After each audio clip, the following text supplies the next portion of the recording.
ये बात 16वीं सदी की है, जब भारत के गोवा में पुर्तगाल का साम्राज्य था। उस दौर के पुर्तगाली भारत के इतिहासकार डिप्को डो कुटो बुद्ध का जीवन चरित्र पढ़ते हैं और चकित हो जाते हैं, क्योंकि बुद्ध की कहानी तो एक मध्ययुगीन ईसाई संत से मिलती जुलती है, जैसा कि उनके इतिहास में भी देखा जा सकता है। सोचिए, अगर उनके जगह आप होते तो शायद आपको भी ऐसा लग सकता है क्या बुद्धिज्म ईसाई से निकला हुआ धर्म है। जी हाँ, उन्हें भी कुछ ऐसा ही लगा। क्या आप जानना चाहते हैं वो कौन से ईसाई संत हैं जिनकी कहानी बुद्ध से मिलती जुलती है?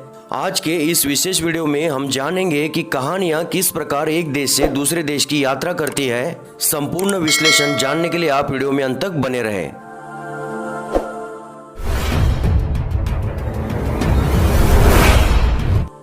मध्यकालीन धार्मिक कथाओं में सबसे लोकप्रिय और व्यापक रूप से प्रसारित रचनाओं में से एक कहानी है, जिसका महत्व और रुचि इस तथ्य के कारण है कि यह सिद्धार्थ गौतम बुद्ध की कहानी से हूबहू मिलती है।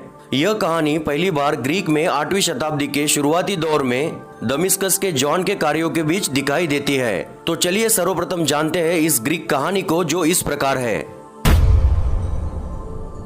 सेंट थॉमस ने भारत के लोगों का धर्म परिवर्तन किया था और कई भारतीयों ने इसे अपनाया भी था, लेकिन भारत में ही एबनेर नामक एक शक्तिशाली राजा पैदा हुआ जो ईसाइयों, विशेष रूप से तपस्वियों से घृणा करता था और उन पर अत्याचार करता था। राजा एबनेर लंबे समय तक निसंतान था, लेकिन कुछ साल बीतने के बाद राजा एबनेर को एक लड़का हुआ जो सुंदरता में बेजोड़ था और उसके जैसा तेजस्वी बालक पूरे राज्य में नहीं था। उस बालक का नाम जोसेफैट रखा गया। राजा अपनी खुशी में बच्चे के भाग्य की भविष्यवाणी करने के लिए अनेक ज्योतिषियों को बुलाता है। वे सभी उसकी महिमा और समृद्धि की भविष्यवाणी करते हैं, लेकिन एक ऋषि जो सबसे अधिक अनुभवी था, वह यह सूचित करता है कि इस महिमा का दृश्य पैतृक राज्य नहीं होगा, बल्कि यह बच्चा उस विश्वास को अपनाएगा जिसे उसके पिता सताते हैं। मतलब वह बालक बड़ा होकर एक तपस्वी संत होगा। राजकुमार जोसेफैट जैसे जैसे बड़ा होता है, वह एक विचारशील और भक्तिपूर्ण मोड़ दिखाता है। राजा एबनेर इससे परेशान होता है और भविष्यवाणी की याद से दूसरे एकांत शहर का चयन करता है, जिसमें वह एक शानदार महल का निर्माण करता है, जहाँ उसका बेटा रहना चाहिए। केवल शिक्षक और नौकरों द्वारा युवा राजकुमार को शिक्षा मिलती है। वहाँ किसी प्रकार के अजनबी की पहुंच नहीं होती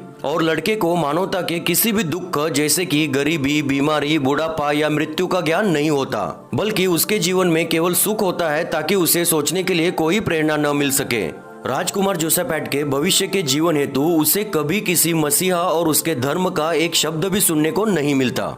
राजकुमार जोसेफैट का बचपन इसी एकांत में गुजरता है। वह सभी प्रकार का ज्ञान प्राप्त करते हैं और विलक्षण दानों का प्रदर्शन करते हैं। अंत में अपनी तत्काल प्रार्थना पर दर्दनाक वस्तुओं को राजकुमार की दृष्टि से दूर रखने के लिए सावधानी बरतने के बाद राजा अनिच्छा से उसे महल की सीमा पार करने की अनुमति देता है, लेकिन आदेशों की कुछ उपेक्षा के कारण राजकुमार एक दिन एक बीमार और एक अंधे व्यक्ति से मिलता है और अपने सेवकों से विस्मयता से पूछता है कि इस तरह के तमाशे का क्या मतलब होना चाहिए। वे उसे बताते हैं कि वे बीमारियां हैं जिनके लिए मनुष्य उत्तरदायी है। वह आगे पूछता है क्या सभी मनुष्यों को ऐसी बीमारियां होंगी, और अंत में वह एक गहरे एहसास के साथ घर लौटता है। एक और दिन वह एक बूढ़े आदमी से मिलता है और निराशा से त्रस्त उस व्यक्ति से अपने प्रश्नों को पूछता है। तब मृत्यु को वह पहली बार सुनता है। राजकुमार उस बीमार व्यक्ति से पूछता है क्या मृत्यु अपरिहार्य है? क्या मृत्यु से बचने का कोई रास्ता नहीं है? क्या बीमारी की इस दयनीय स्थिति से बचने का कोई उपाय नहीं है? इस पर वह व्यक्ति ठीक वैसे ही उत्तर देता है जैसे कि कल्पना की जा सकती है। अब राजकुमार जोसेफैट मृत्यु की निश्चितता और उसके बाद क्या होगा, इस पर विचार करते हुए पहले से अधिक गंभीर होकर घर लौटते हैं। उस समय बारलाम नामक एक महान, पवित्र तथा ज्ञान का प्रतिष्ठित सन्यासी जो सेनाराइटिस के जंगल में निवास करता था, वह एक दिन राजकुमार जोसेफैट तक पहुंच जाता है, जिसे वह ईसाई सिद्धांत प्रदान करता है तथा सन्यासी जीवन की प्रशंसा करता है और बारलाम चला जाता है। उस सन्यासी की शिक्षा का गहरा असर जोसेफैट पर दिखता है, जिससे उसके पिता बेहद दुखी होते हैं और राजकुमार के विश्वास को बदलने के लिए अनेक प्रयास करते हैं, लेकिन सारे विफल हो जाते हैं। अंतिम संसाधन के रूप में राजा जादूगर थ्यूडस को भेजता है, जो राजकुमार के सेवकों को हटाता है और मोहक लड़कियों को प्रतिस्थापित करता है, लेकिन इसका भी राजकुमार पर कोई असर नहीं होता। राजा इन प्रयासों को छोड़ देता है और अपने बेटे को सरकार में शामिल कर लेता है। उसके बाद राजकुमार अपनी शक्ति का उपयोग धर्म को बढ़ावा देने के लिए करता है और उसके हाथों से सब कुछ समृद्ध होता है। अंत में राजा एबनेर अस्वस्थ होता है और कुछ वर्षों के पश्चात उसकी मृत्यु होती है। राजकुमार जोसेफैट अपने राज्य को बर्चिया नामक एक मित्र को सौंप देता है और जंगल के लिए प्रस्थान करता है। 2 साल की दर्दनाक खोज और राक्षसों द्वारा बहुत परेशान करने के बाद आखिर वो बारलाम से मिलता है। जोसेफैट कई वर्षों तक एक साधु के रूप में जीवित रहता है और लोगों में ईसाई धर्म का प्रचार करता है। जब बारलाम और जोसेफैट की मृत्यु होती है तो राजा बर्चिया इन दोनों संतों की अस्थियों को भारत में स्थानांतरित करता है और इस प्रकार ये कहानी समाप्त होती है। अब कुछ समय के लिए वीडियो को स्किप कीजिए और जोसेफैट पात्र पर सोचिए।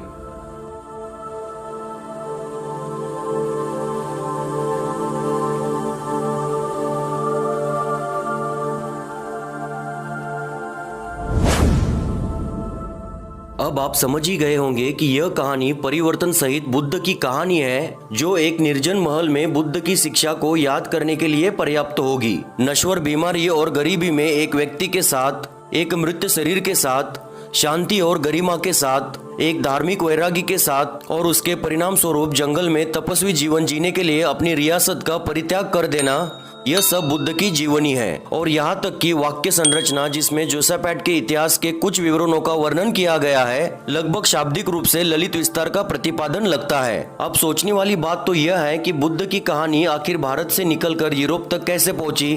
तो चलिए इस कहानी की लंबी यात्रा के इतिहास का संशोधन करते हैं, लेकिन आप वीडियो में अंत तक बने रहे।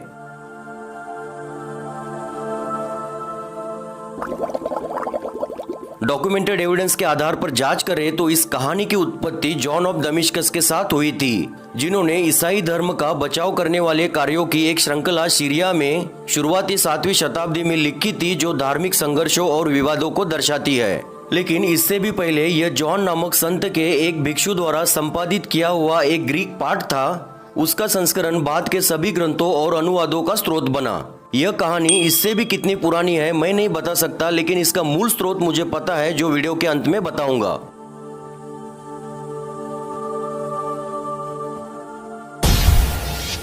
मध्यकालीन यूरोप में जब तक आप इसे मूल ग्रीक या लैटिन या अरबी में नहीं पढ़ते, तब तक आप किसी कहानी का अनुमान नहीं कर सकते थे।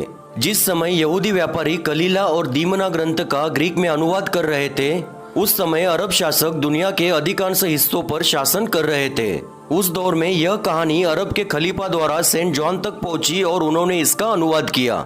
रुडोल्फ ऑफ ईएमएस ने 1220 में इसे 16,000 पंक्तियों की एक लंबी कविता में विस्तारित किया, जो कि अन्य जातियों की शिक्षा पर ईसाई की जीत का जश्न मनाने की गाथा है। सन 1380 में पेट्रस दी नतालिबस के कैटलॉग सेप्टोरम में रोमांस के नायकों ने संत पद भी प्राप्त कर लिया। फिर सन 1585 से 1590 में रूढ़िवादी पूर्वी चर्च में भारत के राजा एबनेर के पुत्र पवित्र जोसेफैट को संत का सम्मान मिला। और इस प्रकार अनजाने में गौतम बुद्ध को कैथोलिक चर्च की 2 महान शाखाओं में एक संत के रूप में आधिकारिक मान्यता मिल गई।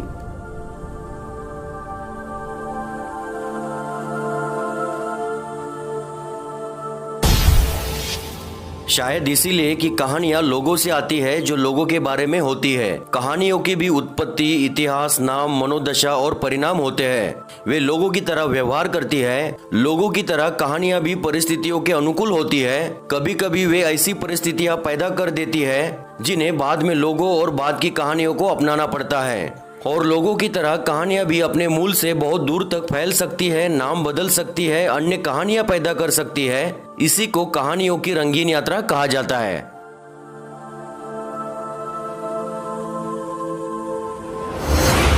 मौखिक कहानी सुनाना सबसे कम तकनीक पर निर्भर और कहानी कहने का सबसे स्वाभाविक तरीका है।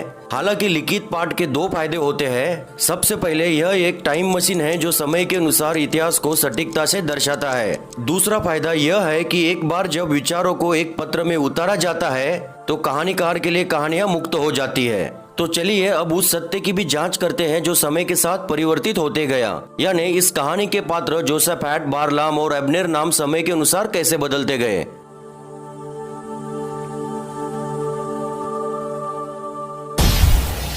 तीसरी या चौथी शताब्दी ईसा पूर्व में भगवान बुद्ध के महापरिनिर्वाण के लगभग 300 साल बाद जातक कथाओं को वास्तव में यात्रा करने का मौका मिला। जैसे जैसे बौद्ध भिक्षु यात्रा करते थे, बुद्ध के वचनों का प्रचार भी करते थे। इसी के साथ जातक कथाएं उनके साथ यात्रा करती थी। कहानियों का अनुवाद अनेक स्थानिक भाषाओं में किया गया और इसी दौरान स्थानीय परिस्थितियों के अनुकूल कहानियों में बदलाव किया गया। अब यही कहानियां कई अलग अलग संस्कृतियों की मूल निवासी बन गई। उदाहरण के लिए चौसर के कैंटरबरी टेल्स और ला फाउंटेन फैबल की आधे से अधिक दंत कथाएं वास्तव में जातक कथाओं का संग्रह है।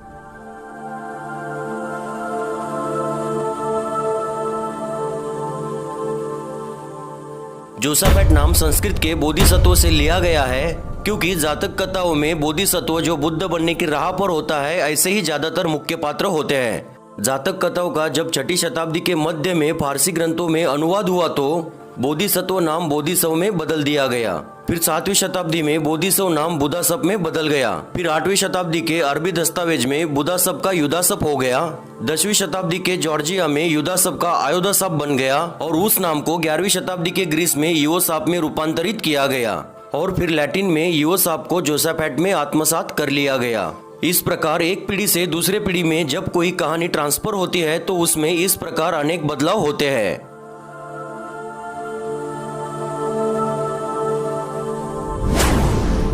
बारलाम नाम अरबी भाषा के बिलावर से लिया गया है, जो जॉर्जियाई बहलवर के माध्यम से ग्रीक में लिया गया है।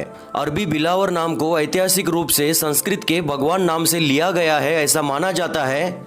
जोसाफेट के पिता राजा एबनेर का नाम ग्रीक नाम एबेनर से लिया गया है। हालांकि एक और ग्रीक संस्करण इस नाम को एवेनर लिखता है। इन ग्रीक नामों को जॉर्जिया में एबेनेसर नाम से लिखा गया है और बाद में एबेनेस से छोटा कर दिया गया है, जो स्वयं पौराणिक कथाओं के अरबी संस्करण से लिया गया था, जहां उनका नाम राजा जुनेसर रखा गया था।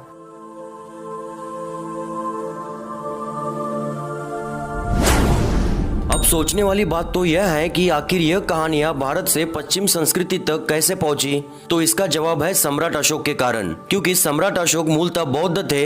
बौद्ध धर्म के प्रचार और प्रसार की सिंह गर्जना सम्राट अशोक ने की थी और उस कार्य के लिए भारत के बाहर चारों दिशाओं में अपने पुत्र पुत्री समेत अनेक भिक्षु संघ को भेजा था।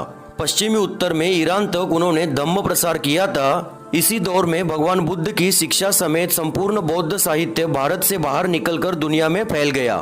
अजीब विडंबना तो यह है कि 19वीं शताब्दी में नारायण बालकृष्ण गोडबोले नाम के एक संस्कृत विद्वान ने कॉन्स्टेंटिनोपल के तथाकथित ईसप की दंत कथाओं का संस्कृत में अनुवाद किया है और लगभग 2000 वर्षों के भटकने के बाद यही कहानियां घर लौट आई। क्या यह अजीब नहीं है कि कहानियों के माध्यम से अनजाने में गौतम बुद्ध एक आधिकारिक कैथोलिक संत बन गए? मुझे यकीन है कि सेंट बारलाम और जोसाफेट में कहीं न कहीं बुद्ध मौजूद है। 19वीं सदी में जब भारत में अनेक पुरातात्विक खुदाई में भगवान बुद्ध के अनेक सबूत मिलते गए, तो यह सिद्ध हो गया कि बारलाम और जोसाफेट की कहानी का मूल स्रोत बौद्ध साहित्य है, क्योंकि बुद्ध सत्य है। इस कहानी के जरिए आपको पता चला होगा कि इतिहास कैसे काम करता है। तो आज के लिए बस इतना ही। जल्दी मिलते हैं एक और नए तथ्य और नए वीडियो के साथ।